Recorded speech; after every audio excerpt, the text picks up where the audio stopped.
pastor told you not to say the name. Never speak the name of a demon. Do not give it power. Do not invite what you are trying to expel. Leave it unnamed. Pray against it in general terms. Bind it without identifying it. I spent 30 years in these texts. The Testament of Solomon, the Key of Solomon, the Ars Goetia, the Gaze Protective Scrolls of Ethiopia, the Arabic Solomonic manuscripts carried across the Sahara by Muslim scholars. I have worked through all of it. And Solomon's instruction was the exact opposite of what your pastor told you. Name them, name every one, ask the name, compel the name, record the name. Let me show you why the naming is not the danger. The naming is the solution. I want to read you something that most pastors have never explained. The Testament of Solomon, written between the 1st and 5th centuries of the Common Era, is not a book of conjuration. I want to be precise about this because the misclassification has caused more harm than almost anything else in how the church approaches this text. The scholar, James Charlesworth, in his Oxford translation of the Old Testament pseudepigrapha, published in 1983, classifies the Testament not as a grimoire, but as apotropaic literature. Apotropaic, not conjurational, not a summoning manual, not occult. The word comes from the Greek apotropaios, to turn away, protective, defensive, designed to ward off, not summon, and the text's own stated purpose. In chapter 26, Solomon, speaking directly at the end of his own testimony, is this: I wrote this so that the children of Israel would know the powers of the demons, the shapes in which they appear, and the names of the angels who have power over them. A catalogue of depositions, not a book of power, a registry of prisoners. And what happens in that registry, in every chapter, in every encounter, across all 72 confrontations, week Psalm follows the same sequence. The demon appears. Solomon asks, who are you and what is your function? The demon names itself. It discloses what it does, what it attacks, what territory it occupies. It reveals the name of the angel assigned to defeat it. Solomon invokes that angel by name. The demon is bound. Read it again, carefully. The binding agent is never Solomon himself. It is always the arresting angel invoked by name. The demon's own disclosed identity becomes the chain that holds it. Solomon does not supply power through the naming. He supplies something else entirely. He supplies jurisdiction. The ring Archangel Michael gave him, inscribed with the pentalpha, the 5-pointed star, as the earliest manuscripts describe it, is not a weapon. It is a credential, a certification of divine mandate. When the demon is compelled to appear before Solomon, it is not appearing before a human with extraordinary personal power. It is appearing before a court, before an authority structure it cannot refuse. And when Solomon asks it to name itself, the demon cannot lie, because the authority compels testimony. Your pastor had the mechanism exactly reversed. It is not the human who empowers the demon through naming. It is the demon's concealment that gives it freedom. A spirit operating without a name operates freely, moves through lives, attacks, drains, blocks, claims territory, all without ever being brought to account. A spirit that has been compelled to name itself under divine authority has been registered, identified, located, charged. The name spoken under authority converts a hidden enemy into a registered prisoner. This is not mysticism. This is the structural logic of the most careful forensic text in the entire ancient Solomonic tradition. Now I need to show you where this methodology appears in a text you have read many times without recognizing it. The Gospel of Mark, chapter 5, verse 9. Jesus crosses to the eastern shore of the Sea of Galilee, the Gadarene shore. A man rushes from the tombs to meet him. And notice what Jesus does. He does not immediately command the spirit to leave. He does not pray over the man. He does not lay hands on him. He does not call the disciples to form a circle. He asks a question, "What is your name?" The demon answers, "My name is Legion, for we are many." And only then, only after the naming, only after the identification has been made, does Jesus command the spirits to leave. Most Christians have read this passage dozens of times. Most have never noticed the interrogation structure. It is not incidental. It is not Jesus making conversation before the main event. It is the method. Ask its name, receive the identification, issue the command from a position of confirmed authority. This is Testament of Solomon, chapters 2 through 18. The sequence is identical. Compel the appearance.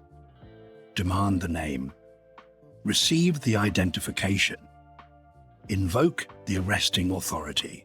Bind and expel.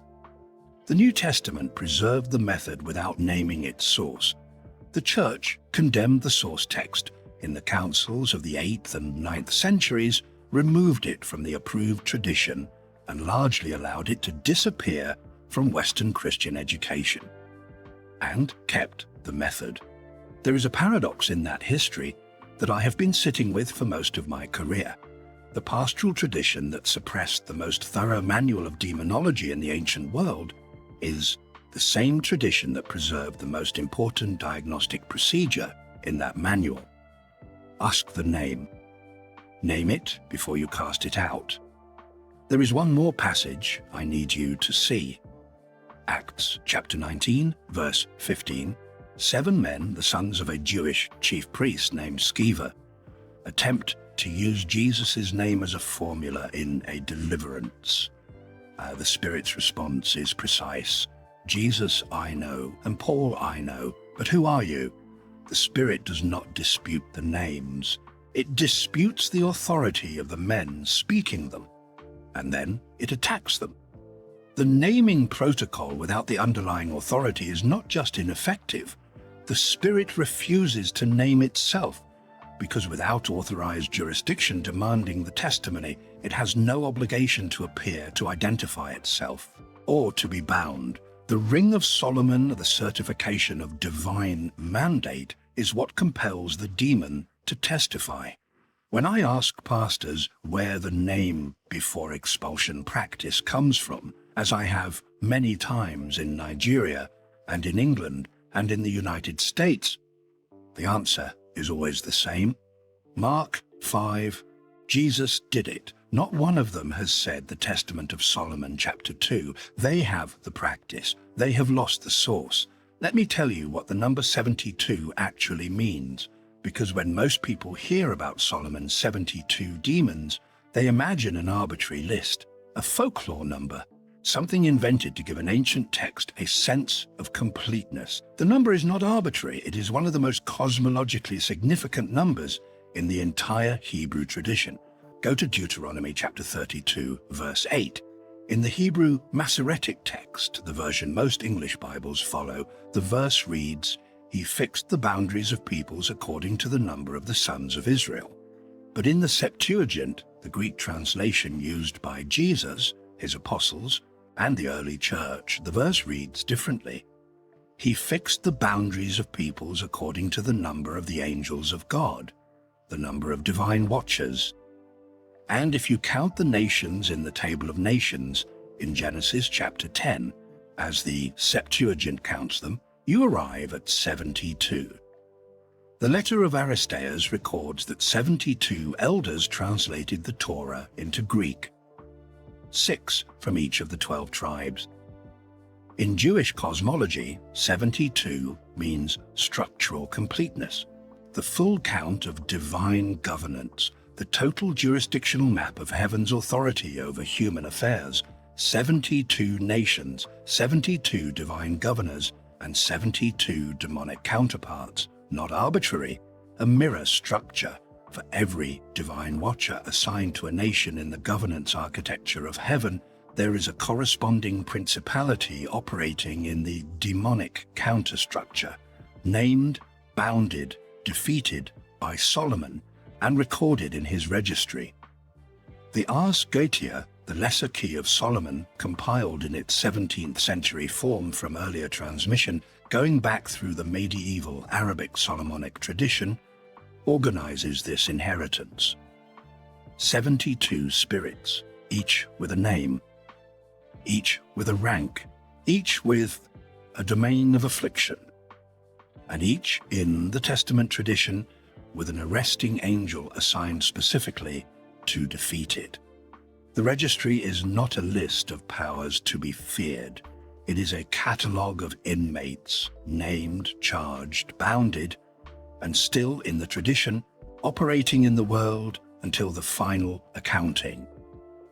Now let me give you some of the names, because the title I gave this video makes a promise I intend to keep. I said, speak these names to break their power. And I meant it. Not as an incantation, not as a list to recite in the dark for effect, but because you need to know what you are looking at when the pattern in your life will not break, regardless of prayer. The first name that appears in the Testament of Solomon is Ornias. His function, to strangle those who are afflicted at night, to drain their vitality, to take a third of their wages. The spirit of exhaustion that leaves you working and still empty. The drain you cannot account for, the tiredness that sleep does not fix. The angel assigned to Ornias in the Testament is Uriel. The second name that appears in the Testament, sent to Solomon by Ornias, is Beelzebul, the prince of demons. His function? To cause destruction through the actions of tyrants, to bring about worship of idols, to stir up desire in holy men, the spirit that corrupts what should be sacred, that turns devotion into performance, that twists what was set apart. The spirit Asmodeus, who appears in chapter 5, rules over disputes between men and women, over the destruction of marriages, over the separation of what God joined. He is assigned to generate lust that destroys covenant. His counteragent in the Islamic Solomonic tradition, as well as the Greek text, is the angel Raphael. Beliar, who appears in later Solomonic literature and in the Dead Sea Scrolls, governs deception, false accusation, and the blocking of generational inheritance. The spirit that accuses your bloodline before you can claim what was promised to it. Mammon, present in the tradition as the spirit of Mammon, referenced by Jesus himself in Matthew 6, governs the attachment to material provision that replaces trust in divine supply. The financial spirit, the one that makes money feel like safety and makes its absence feel like abandonment. Astaroth, who appears in the Ars Goetia tradition, governs sloth, laziness, and the whispering of self-accusation. The spirit that tells you to stop trying. That makes the effort feel impossible before it begins. I give you these names not so that you will repeat them as a formula. I give you them so that when you sit before God and identify the pattern in your life, you can say, I see what this is. I know what operates here. That is what Solomon did. That is what Jesus did at Gadara. That is what the pastor in Lagos did without knowing where the method came from. Now let me tell you something that most Western Christians do not know about how this methodology traveled to Africa by two completely independent routes. First, the Islamic route. From the 7th century onward, Solomonic literature crossed the Saharan trade routes as Arabic scholarship moved into West Africa. Not the Greek Testament of Solomon, a separate transmission. The Khatam Suleiman, the Seal of Solomon, carried by Muslim scholars, preserved by Hausa marabouts in northern Nigeria and across the Sahelian belt. The methodology is identical. Specific jinn are named in ceremonies traced directly to this Solomonic Arabic literature, citing sources from the 10th through 14th centuries. The Hausa marabout who names a spirit and invokes the counteragent assigned to it is doing something structurally identical to what Solomon does in the Testament. He does not know Solomon's Testament. He knows the Khatam Suleiman. Same methodology, different manuscript, different century. Second, the Ethiopian Orthodox route. In Ethiopia, Kitab, protective scrolls, have been used in Christian households for approximately 1700 years. These scrolls invoke Solomon by name. They name specific demonic entities. They invoke archangels as the counteragents assigned to those entities. They seal the document with a binding declaration. Read one of these scrolls against the structure of a testament of Solomon deposition. They are the same text, not derived from each other, both derived from something older than either of them. Name the spirit, name the angel, seal the document, and neither route required the Greek Testament text. The methodology traveled separately from the source document. It crossed the Sahara in Arabic. It crossed the Red Sea in Ge'ez. And then there is a third transmission, the one that surprises me most, the Nigerian Pentecostal tradition. The deliverance practice common in many Nigerian Pentecostal churches, as studied and documented by Cambridge scholars examining these communities in the first 2 decades of this century, includes the naming of spirits before expulsion. The pastor asks, "What are you called? Name yourself." This practice was not derived from the Testament of Solomon, not from the Arabic Solomonic transmission, not from the Ethiopian Ketub tradition. It was derived from Mark 5, verse 9. Jesus asked the demon its name, and the Pentecostal pastor reasoned, if Jesus asked, there must be a reason to ask. From the Gospels alone, without access to the source text, the methodology Solomon codified 3,000 years ago was reconstructed. 3 traditions, no direct textual contact between them, separated by language, geography, and centuries, the same methodology. The church that banned the manual kept the method. The traditions that never had the manual preserved the method anyway. Your pastor, when he told you not to say the name, was working from an assumption the entire transmission history contradicts. I want to tell you about a morning in Lagos. The first time I had ever been to Lagos, rather than simply referring to it from a distance. I had been invited to deliver a lecture at a theological seminary. The subject was Solomonic Apocrypha, the transmission history of the Testament and its parallel texts across Jewish, Islamic, and African Christian traditions. 40 seminary students, a prepared lecture. The night before, the seminary's senior pastor asked if I would join him in observing something. He called it a deliverance session. I hesitated. I am a scholar. I sit with manuscripts. I read carefully and write carefully, and I have spent my career navigating 2 worlds that have not always sat comfortably together.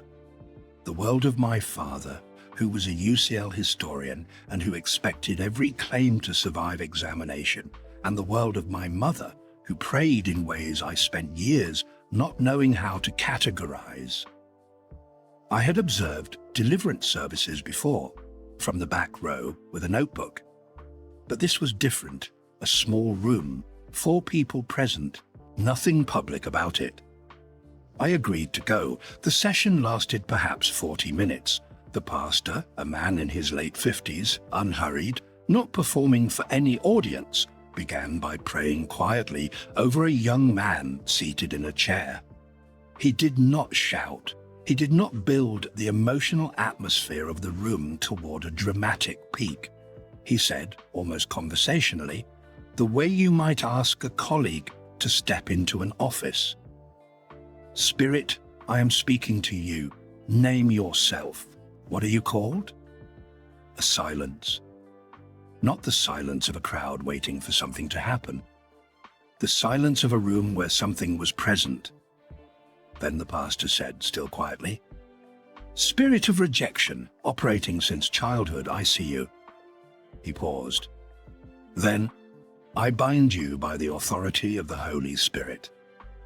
I cast you out of this man. He anointed the young man's forehead with oil. He prayed a brief covering over him. he was finished. I sat in the corner of that small room and I could not move. Not because I was frightened, because I had recognized the sequence. Compel the appearance, demand the name, receive the identification, invoke the arresting authority, bind and expel. I have read this sequence perhaps 300 times, Testament of Solomon, chapters 2 through 18. The pastor had never heard of the Testament of Solomon. He told me so afterward, as we walked back through the seminary courtyard. I told him about the text, about the interrogation structure, about the fact that every encounter in the Testament follows exactly this protocol. Ask the name, receive the identification, invoke the angel assigned to it, bind the spirit in the authority of that angel's name. He listened carefully. He said, I learned it from Mark 5. Jesus asked the demon its name first. I thought, if Jesus asked, there must be a reason to ask. He paused. Perhaps the reason is older than I knew.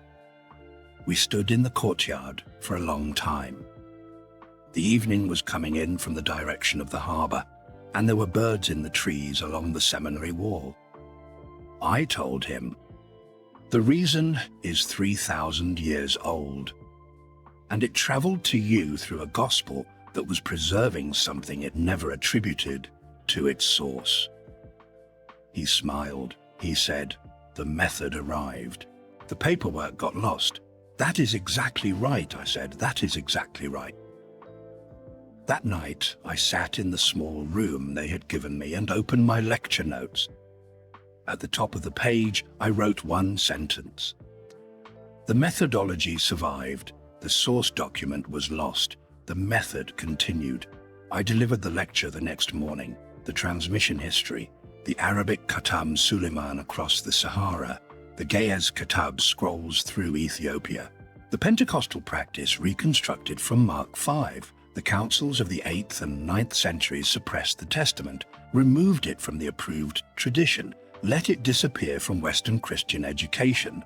They removed the source document. They kept the procedure. The pastor in the small room in Lagos, who learned his technique from Mark chapter 5, is following the identical procedure Solomon documented 3,000 years ago.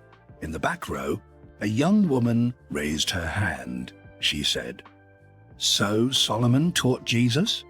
I was quiet for a moment. I said, no, Solomon documented what was already known to heaven.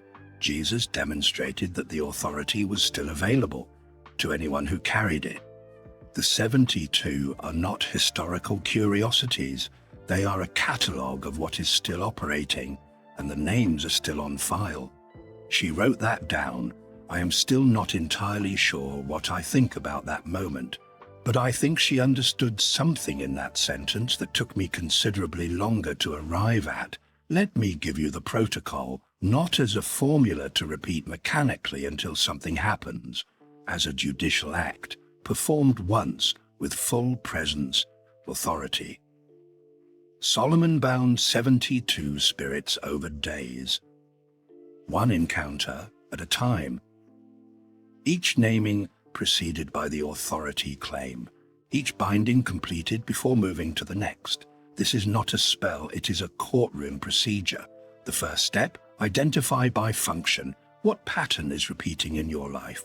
Financial blockage with no rational explanation, sleep that does not restore you. A relationship that should have flourished, prayed over, collapsed at the moment of maximum proximity, an area that everything else flows past. But that specific area remains sealed year after year, regardless of prayer and effort.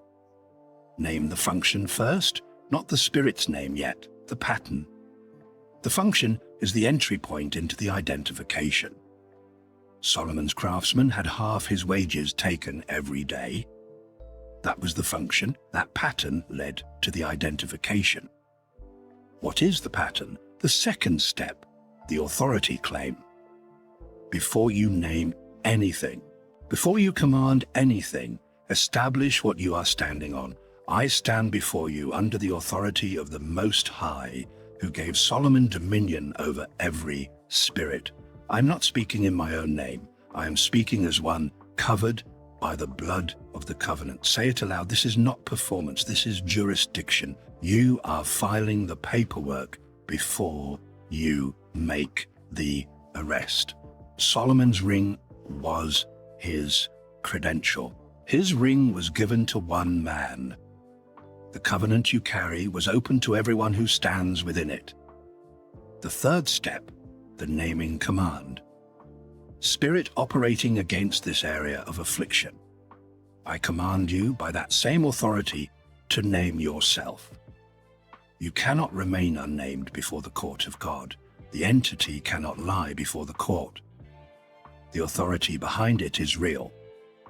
The fourth step, receive the name and speak it aloud. The name will come. Perhaps as a thought, perhaps as a word that surfaces from somewhere you did not expect, perhaps as a category, spirit of rejection, spirit of poverty, spirit of abandonment, spirit of fear that arrives at specific hours. Receive it. Speak it aloud. You are the spirit of this. You have been identified. Identification under divine authority is not invocation. It is arrest. The spirit that has been operating under cover of anonymity has been named.